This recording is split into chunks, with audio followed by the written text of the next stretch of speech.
ভারতের শিক্ষামন্ত্রী ধর্মেন্দ্র প্রধান পদত্যাগ করেছেন। দেশটির প্রধানমন্ত্রী নরেন্দ্র মোদীর কাছে তিনি পদত্যাগপত্র জমা দিয়েছেন।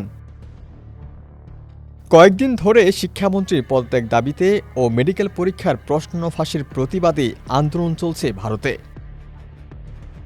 ককরোচ জনতা পার্টি গতকাল শুক্রবারও শিক্ষামন্ত্রী ধর্মেন্দ্র প্রধানের পদত্যাগের দাবিতে অনড় থেকেছে। লোডশেডিং কিংবা ঘরের বাইরের তীব্র গরমে ওয়ালটন রিচার্জেবল ফ্যান থাকলে থাকবে শুধু বাতাস আর বাতাস। সরকারকে তারা 24 ঘন্টার সময়সীমা বেঁধে দিয়েছিল। এরই মধ্যে পদত্যাগ করলেন শিক্ষামন্ত্রী ধর্মেন্দ্র প্রধান।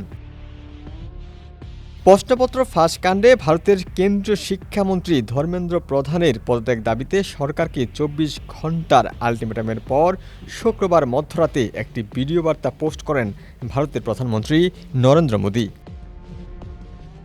প্রশ্নপত্র ফাঁস ও পরীক্ষা ব্যবস্থার সংস্কার নিয়ে প্রকাশিত তার ভিডিও বার্তায় সাড়া দেওয়া এবং গুরুত্বপূর্ণ পরামর্শ দেওয়ার জন্য দেশের তরুণদের ধন্যবাদ জানিয়েছেন তিনি।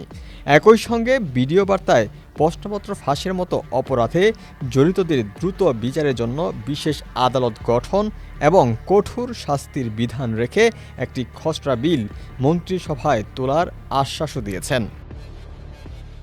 ডেস্ক রিপোর্ট, সমকাল।